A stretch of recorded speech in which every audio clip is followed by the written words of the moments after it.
নবীর এক সাহাবী ছিলেন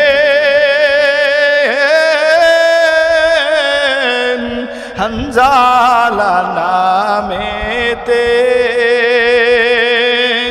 তিনি শহীদ হয়েছিলেন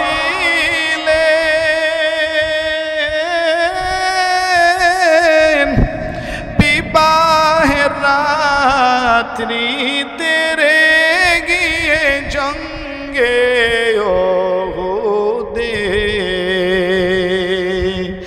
নবীর ডাকে আধার রাতে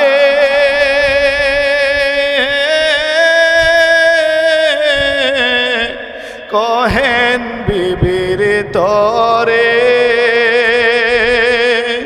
যুদ্ধে যাব শহীদ হব,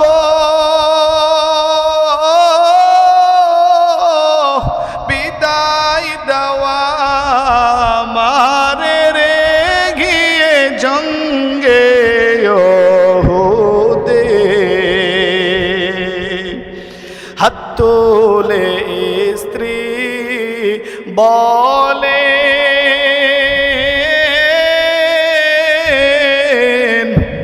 আল্লাহর দরবারে,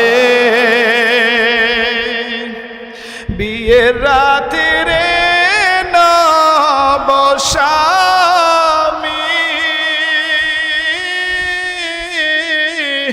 সুপিলাম তো মারে রে গিয়ে জঙ্গে ওহুদে। কান্দিয়া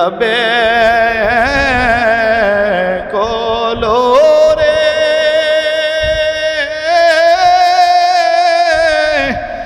হানজালা শহীদ রে, কলিজা সিরি সেরে সেই জঙ্গে ওহুদে। নবীজির সাহাবী হানজালা কত বড় মাপের সাহাবী। নবীজি রাতের বেলা বিবাহ পড়ায়া দিলেন হানজালাকে। হানজালা বিবাহ হয়ে গেল, বাসর ঘরে প্রবেশ করো। হযরত হানজালা বাসর ঘরে প্রবেশ করার পর গভীর রাতে গোসল ফরজ, পানির পার গেল হানজালা। গোসল করবেন, পানির মধ্যে হাত দিবেন রে, এই মুহূর্তে কে যেন এলান করে নবীর সাহাবীরা কোথায়, আসো না উহুদের ময়দানে আল্লাহর নবীর সাথে কাফেরদের যুদ্ধ শুরু হয়েছে। হযরত হানজালা দৌড়াইয়া বিবির কাছে এসে বলে, বিবি বিবি গো, নবী বুঝি উহুদের ময়দানে যুদ্ধের ময়দানে শামিল হয়েছে। বিবি গো,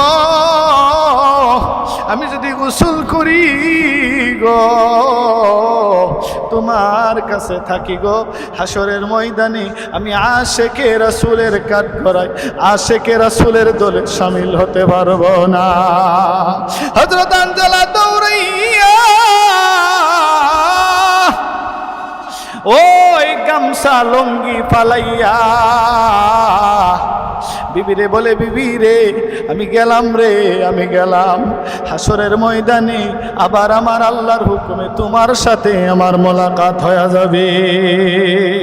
হযরত হানজালা দৌড়াইয়া উহুদের ময়দানে যায়। উহুদের ময়দানে যাইয়া হযরত হানজালা রাদিয়াল্লাহু তাআলা আনহু কাফেরদের বীরের বেষ্টনীর মধ্যে ঢুকিয়া গেল। এক পর্যায়ে হযরত হানজালা তুমুল বেগে যুদ্ধরত অবস্থায় কয়েকজন কাফেরকে কুচু কাটা করে জাহান্নামে পাঠাইয়া হযরতে হানজালা নবীর কলিজার সাহাবী শাহাদাতের পেয়ালা পান করেছে। ওরে আল্লাহর বান্দারা, তারাও তো আমার মতন আপনার মতন এরপরও কি পরিমাণ ঈমান! আপনি আমি হইলে কি এমন পারতাম রে ভাই? নতুন বিবাহ করছি, বাসর ঘরে বউ রাখিয়া যুদ্ধে জিহাদের ময়দানে চলে যাওয়া কি আমাদের পক্ষে সম্ভব? এমন ইমানদার কি আমরা হইতে পারলাম? নতুন বউ ঘরে ফালাইয়া জিহাদের ময়দানে জিহাদে অংশগ্রহণ করে জান্নাতি হয়ে যাব, এমন ঈমান কি আমাদের মধ্যে এখনো পাওয়া যাবে? ওরে আল্লাহর বান্দারা, আপনি আমি তো ফজরের সময় করে ঘুমায়া থাকি, মুয়াজ্জিন আযান দেয় হাইয়া আলাস সালাহ, নামাজের দিকে আসরে। আপনি আমি লেপ কম্বল দিয়ে ঘুমাই, আরাম করে ঘুমাই, মুয়াজ্জিনের আজান শুনেও যেন না শোনার বন্দরে আছি। ওরে আল্লাহর বান্দারা, আর সাহাবায়ে কেরামের ঈমান বড় মজবুত ঈমান। আমার নবীর দরওয়াজায় একজন কালো সাহাবী এসে বলেন, নবী আমি গরীব, আমি কালো গো নবী। ওগো আল্লাহর হাবিব, আমার ইন্তেকালের পরে আমার আল্লাহ আমারে জান্নাত দিবেনি। গরীব সাহাবী আল্লাহর হাবিবের সামনে এসে বলি, ইয়া রাসূলুল্লাহ, আমি গরীব, কালো, আমার ইন্তেকালের পরে আমাকে আমার আল্লাহ জান্নাত দিবে কিনা? আমার নবী ডেকে ডেকে বলে, ও সাহাবী শুনো, আমি নবী ঘোষণা দিলাম রে, তুমি ইন্তেকাল পর করলে আমার আল্লাহ তোমারে জান্নাত দান করিবেন। সাহাবী বলে, ইয়া রাসূলুল্লাহ, যদি আমার আল্লাহ জান্নাত দেয় গো, তাহলে তো বোঝা গেল আমার দাম আছে, আমার ইজ্জত আছে, আমার মূল্য আছে। নবী গো, আমি এত দামি মানুষ হয়ে গেছি দুনিয়ার জমিনে গো নবী। মুসলমানদের কন্যা সন্তানকে বিবাহ করার জন্য যখন প্রস্তাবনা দেয়, মুসলমানের সন্তানদেরকে আমার কাছে কন্যা সন্তানদেরকে বিবাহ দেয় না। আমার টাকা নাই, আমি গরিব, আমি কালো। আমার নবী বলেন, কোন মুসলমানের কন্যা সন্তান তোমার কাছে বিবাহ দেয় না, তুমি গরিব কালো বলে বিদায় করে দেয়, কোনো সমস্যা নেই। আমি নবী আজকে তোমার জন্য একটা পাত্রী চয়েস করব। আল্লাহর নবী নিজে ওই সাহাবীর জন্য পাত্রী চয়েস করছেন। কাকে জানেন?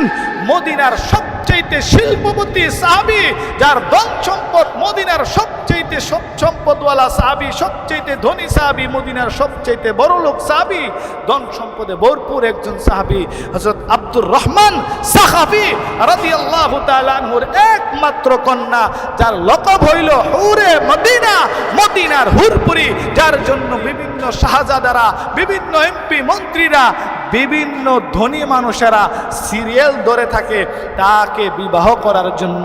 এমন একজন সুন্দরী, রূপসী, রূপবর্তী, এমন একজন সুন্দরী, সুশ্রী, গুণবতী এক নারীকে আল্লাহর হাবিব বিবাহের প্রস্তাব হযরত সাদে সালামী রাদিয়াল্লাহু তাআলা আনহুর সাথে নবীজি প্রস্তাবনা দিয়া বিবাহের প্রস্তাব করে দিলেন। সুবহানাল্লাহ।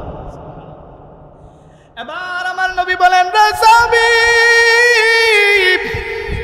তুমি যাও রে, যাও মদিনার আব্দুর রহমান সাখাফির বাড়িতে যাও, যাইয়া বলো রে, আমি মদিনার নবী, তুমি সাদকে তার কন্যার জামাই হিসাবে সিলেক্ট করে দিলাম।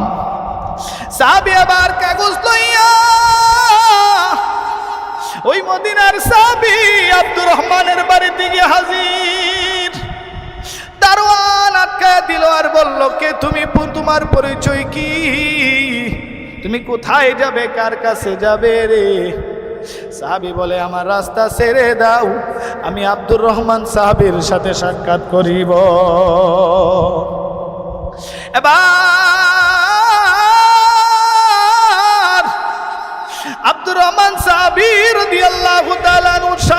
দিয়া সাদে সালামি রাদিয়াল্লাহু তাআলা আনহু দাঁড়ায় গেলেন, দাঁড়ায় বলে, ও আল্লাহর নবীর সাহাবী, আপনার একমাত্র কন্যা আসেনি? বলে আছে, আমার একমাত্র কন্যা আছে। ও আল্লাহর নবীর সাহাবী শুনো, তোমার একমাত্র কন্যা সন্তান আমার সাথে বিবাহ দিয়া দাও, আমি আমার নবীর পত্র পয়গাম তোমার কাছে পৌঁছায়া দেওয়ার জন্য আসছি। আব্দুর রহমান সাখাফি রাদিয়াল্লাহু তাআলা আনহু বলতেছেন, তুমি মদিনার সবচেয়ে গরিব মানুষ, কালো কুশ্রী মানুষ, তুমি আমার কন্যা সন্তানকে বিবাহ করবে? এটা কিভাবে সম্ভব? তুমি আমার কন্যা সন্তানকে বিয়ে করলে তাকে কি খাওয়াইবা, কি পড়াইবা, তার ভরণ পোষণ তুমি কিভাবে আদায় করবা?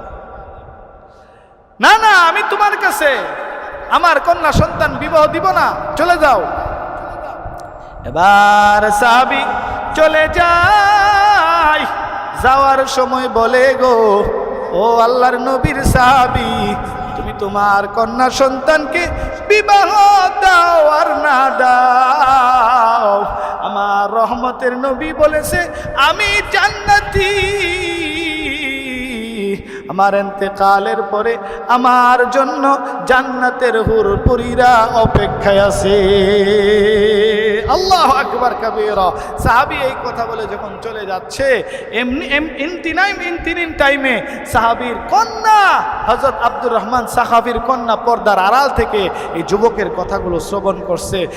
ডেকে ডেকে বলতেছে, আব্বাজান তাড়াতাড়ি ওই যুবককে আটকান, যে যুবক আমার বিবাহের প্রস্তাব নিয়ে আসছে। আব্বাজান আপনি প্রস্তাবে রাজি হইলে না হইলে আপনার বিষয়, আমি আপনার কন্যায় বিবাহের প্রস্তাবের মধ্যে রাজি হয়ে গেছি। সুবহানাল্লাহ। এবার বাবা বলে, মা আম্মা গো আম্মা, এই সাহাবী তো গরীব, যার টাকা নাই পয়সা নাই। আম্মা গো তোমারে খাওয়ানোর কোনো পয়সা নাই, পোশাক কাপড় চোপড় নাই। ও আম্মা, এই সাহাবীর কাছে বিবাহ বসলে তুমি অনেক কষ্ট করবা গো। এবার কন্যা ডেকে ডেকে বলে, আব্বাজান আপনি কি শুনেন নাই? সাহাবী যে মাঝখান দিয়া বলল, আল্লাহর নবীর পছন্দের সাহাবী, আল্লাহর নবীর পছন্দের জামাই, আল্লাহর নবীর পছন্দের পাত্র গো। আব্বাজান আমার নবী আমার জন্য পছন্দ করে জান্নাতি জামাই পাত্র আমার সামনে হাজির করেছেন। ও আব্বা, আপনি রাজি হইল না হইতে পারেন, না হইল সমস্যা নাই, আমি আল্লাহর নবীর পছন্দের পাত্রের কাছে বিবাহ বসে যাব। কারণ আমার নবী বলেছে ছেলে জান্নাতি। দুনিয়ার জমিনে আমি সামান্য সময় কষ্ট করলেও মরণের পরে আমি কোনো কষ্ট করব না। মরণের পরে আমার ইন্তেকালের পরে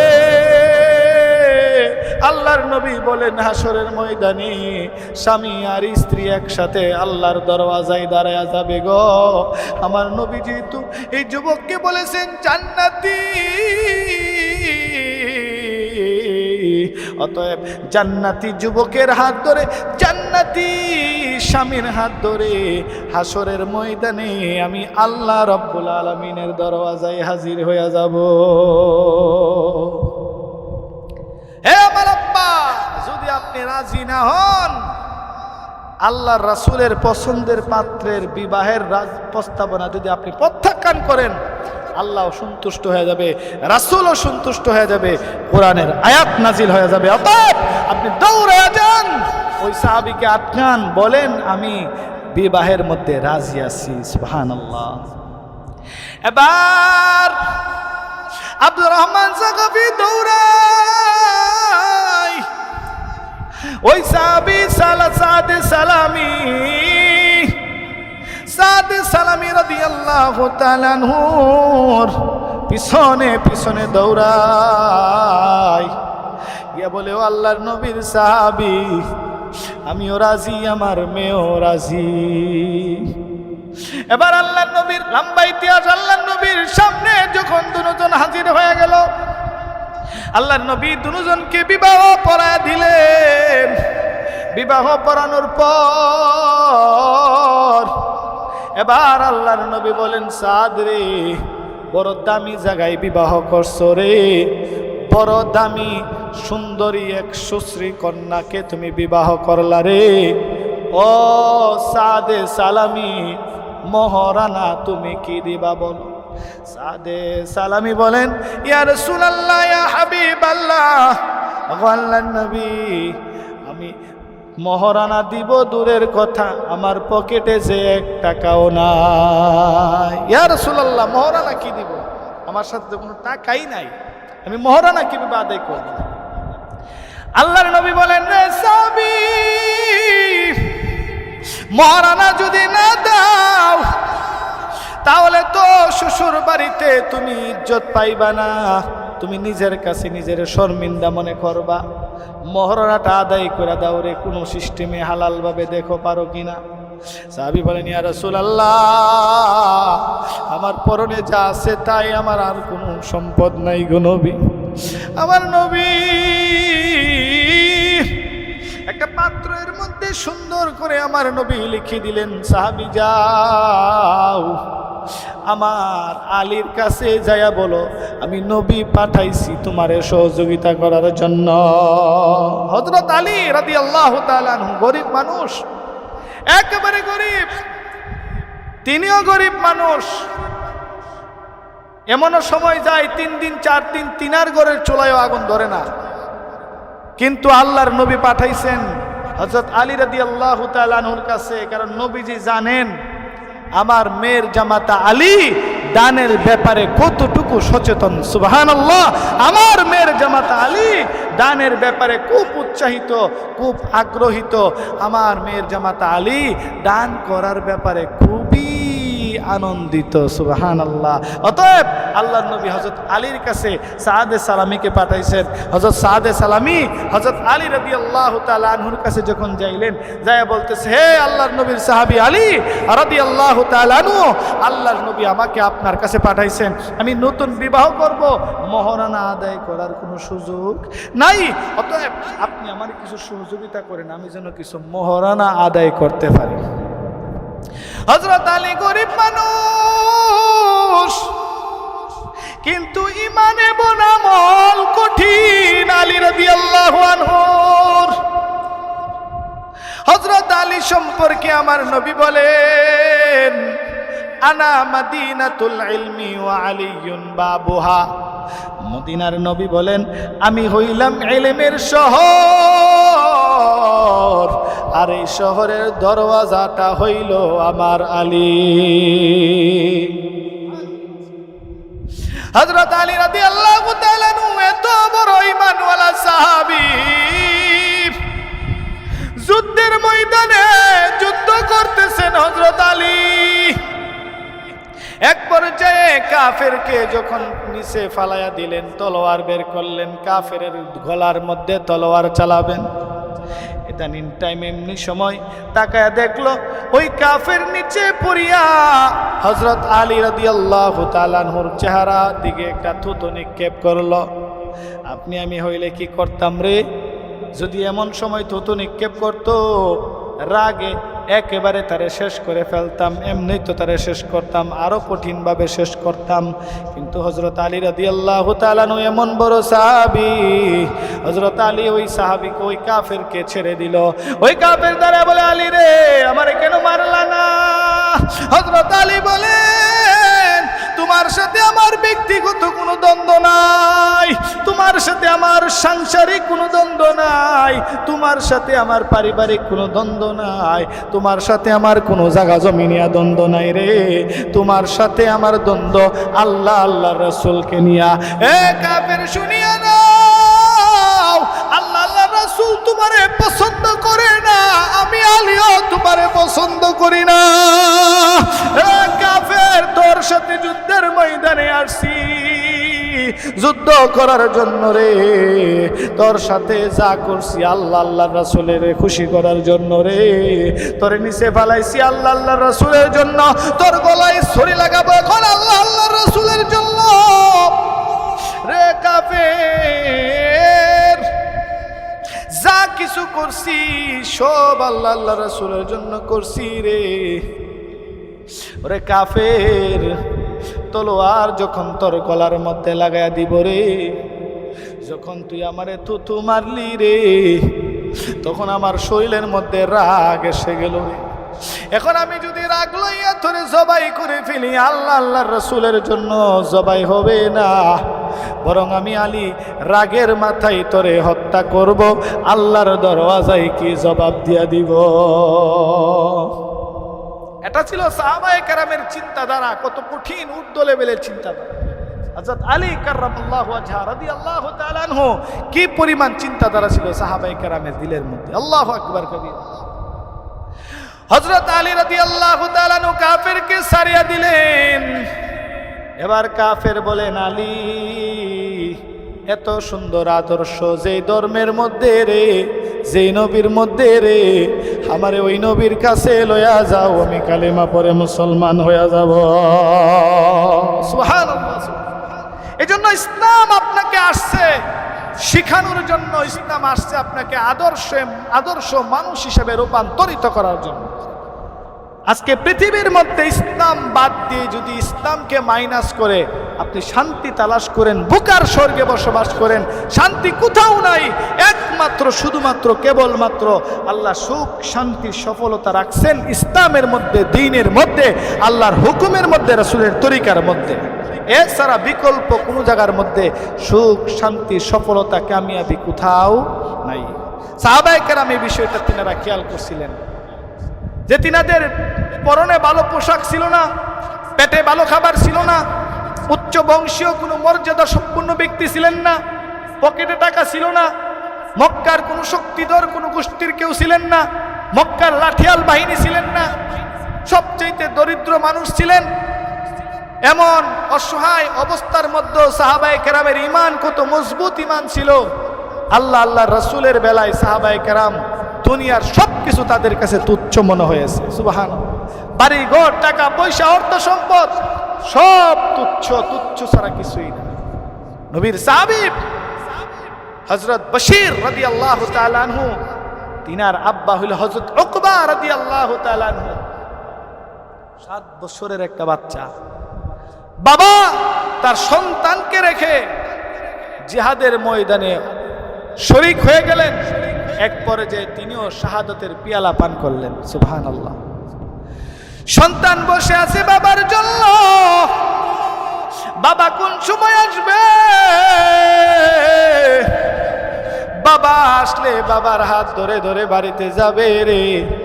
সন্ধ্যা হলে বাবার গলায় ধরে ঘুমাবে। কিন্তু আমার আল্লাহর কুদরত বোঝা বড় কঠিন রে। আমার আল্লাহ হযরত উকবাকে জিহাদের ময়দানে পাঠায়া আমার আল্লাহ আল্লাহর তৈরি জান্নাত দান করলেন। ছোট্ট ছেলে দাঁড়ায় রয়েছে রাস্তার পার, বাবা আসবে, বাবা আসলে বাবার হাত ধরে ঘরে যাবেন, বাবার গলায় ধরে ঘুমাবে। কারণ এই ছোট্ট বশীর রাদিয়াল্লাহু তাআলা আনহুর বাবা নাই, তিনি জানেন না, কিন্তু তিনার মাও নাই, দাদাও নাই, দাদিও নাই, কেউ নাই। অসহায় এক সাহাবী রাস্তার পার দাঁড়ায় রইলেন। সাহাবায়ে কেরাম জনেকের পর এক জিহাদের ময়দান থেকে ফিরে আসতেছেন। এবার ছোট্ট বালক, ছোট্ট বাচ্চাটা দৌড়ায় গেলেন, যায়া বলতেছে, আপনাদের সাথে কি আমার আব্বা জিহাদের ময়দানে গিয়েছিল? সাহাবায়ে কেরাম তো দেখলেন জিহাদের ময়দানে ছোট্ট বশীরের বাবা জান্নাতি হয়ে গেছেন, শহীদ হয়ে গেছেন, শাহাদাতের পিয়ালা পান করছেন। এখন সাহাবায়ে কেরাম কি করে বলবে এই ছোট্ট বাচ্চারে তোর বাবা দুনিয়ায় নাই? কারণ এই ছোট্ট বাচ্চা তো আর বুঝবে না, এগুলো তাকে বোঝানো সম্ভব না। সাহাবায়ে কেরাম কিছুই বলেননি, চলে গেলেন। হযরত বশীর তাকায় দেখলেন একজন একজন করে সাহাবী আসে। কোন সাহাবী তার বাবার পরিচয়, তার বাবার হালাত বলে না। সব সাহাবীরা যখন চলে গেলেন, এমনি সময় তাকায় দেখলো আমার আপনার কলিজার নবী, রহমতের নবী রাস্তা দিয়ে আসে। হযরত বশির রাস্তার পার দাঁড়ায়া নবীজির চেহারা দেখলেন, নবীজির চেহারা মলিন হয়ে আছে। হযরত বশির দৌড়াইয়া যাইয়া আল্লাহ নবীর সামনে হাজির, ডেকে ডেকে বলেন, নবী, ও রহমতের নবী গো, আমার আব্বা আপনার সাথে যুদ্ধের ময়দানে গিয়েছিল গো নবী, আপনি আসলেন, আমার আব্বা দিয়ে আসলো না। নবী গো বলেন না আমার আব্বা কোন সময় আসবে, কারণ আমার নবী তো দেখছেন বশিরের আব্বা দুনিয়ায় নাই। আমার নবী কি করে বলবে তোর আব্বা নাই, কারণ 7 বছরের বাচ্চারে নবী কি দিয়া বুঝ দিবেন। নবী আমার ডান দিকে চেহারা ঘুরাইলে বশির ডান দিকে ঘুরে এসে বলেন, নবী, ওগো আল্লাহর নবী, বলেন না আমার আব্বা কই। আল্লাহর নবী বাম দিকে মাথা ঘুরাই, ছোট্ট বশির বাম দিকে এসে বলেন, নবী, বলেন না আমার আব্বা কই গো। আমার নবী পিছন দিকে মাথা ঘুরাই, বশির পিছন দিকে গিয়ে বলে, ও আল্লাহর নবী, সূর্য লাল হয়ে যাইতেছে গো, ও আল্লাহর নবী, আমার মা নাই, নবী গো, সন্ধ্যা হইলে আমি আমার আব্বার গলায় ধরে ঘুমাই গো, নবী বলেন না গো আমার আব্বা কই। আমার নবী নিচের দিকে মাথা করে দিলেন। বশির আমার নবীর কদম জোরে বলেন, বলে নবী, ও আল্লাহর নবী, সূর্য লাল হয়ে যাইতেছে গো, ইয়া রাসূলুল্লাহ, বলেন না আমার আব্বা কোন সময় আসবে। নবী গো, আমার মা নাই, আমার দাদা নাই, আমার দাদি নাই, ও আল্লাহর নবী, সন্ধ্যা হইলে আমি আমার আব্বার গলায় ধরে ঘুমাই গো। আমার নবী কাঁদলেন, বশির কান্দে। আমার নবী বশিরকে জড়া ধরে বলে, বশির রে, আয় আমি নবীর বুকে আয়, আর কান্দিও না রে বশির, তোর আব্বারে আমি এনে দিতে পারবো না, তোর আব্বা আমার আল্লাহর তৈরি জান্নাতের মেহমান হয়ে গেছে। বশির রে, তোর আব্বা যুদ্ধের ময়দানে শাহাদাতের পেয়ালা পান করেছে রে বশির। ছোট্ট বশির ডেকে ডেকে বলে, লোক আল্লাহর নবী, রহমতের নবী গো, আমার আব্বা যে যুদ্ধের ময়দানে গেল, আমার আব্বা একটাবার ভাবলো না, আমার আব্বাকে চিন্তা করলো না, আমি যে তার ছোট্ট 7 বছরের বশির আছি, আমি যাব কোথায়, আমার যে যাওয়ার জায়গা নাই। ও আল্লাহর নবী, আমার মা নাই, নবী গো, আমার দাদা নাই, ও আল্লাহর নবী, আমার কেউ নাই, আমি যাব কই গো নবী, তখন আমি কাকে আব্বা আব্বা বলে ডাকবো গো।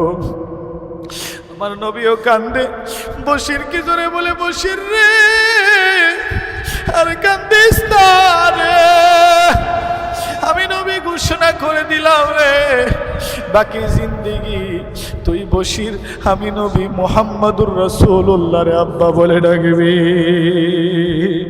ও গো নবীর উম্মতেরা হয়ে আজি দিশাহারা, ও গো নবীর উম্মতেরা হয়ে আজি দিশাহারা। কুরআন হাদিসের চলো যখন যাহা চাই মনে, নবী বিনে কে তোরাবে ফুল সিরাত মিজানে, নবী বিনে কে তোরাবে ফুল সিরাত মিজানে। চলো চলো চলো মুমিন চলো নবীর সন্ধানে, নবী বিনে কে তোরাবে ফুল সিরাত মিজানে, নবী বিনে কে তোরাবে ফুল সিরাত মিজানে। এমন তিম নবী আমার, পিতা মাতা নাই যে তাহার, তারপরেও কত মারা মারলো তারে বেঈমানে, নবী বিনে কে তোরাবে ফুল সিরাত মিজানে, নবী বিনে কে তোরাবে ফুল সিরাত মিজানে। ও মদিনার নবীর উম্মত, একটু মনে মনে ভাবো না কেমন নবী আমার আপনারে আল্লাহ দিল। ও শেষ জমানার উম্মত, ও মুসলমান আমার ভাইরা, ও আমার যুবক ভাই, দুনিয়াতে এমন একজন আদর্শবান মানুষের নাম বলো রে, যে তোমার জন্য এখনো পর্যন্ত মদিনার নবী মদিনার কবরস্থানে কান্দে গো। কেউ কে দেখাইতে পারবা না আমার নবী এখনো আমার আপনার জন্য মদিনার নবীজি রওজা মোবারকে কান্দেন। কবরো মে মুস্তাফা रो रो की आखी बहाई, कहती है सुबह शाम या उम्मती या उम्मती।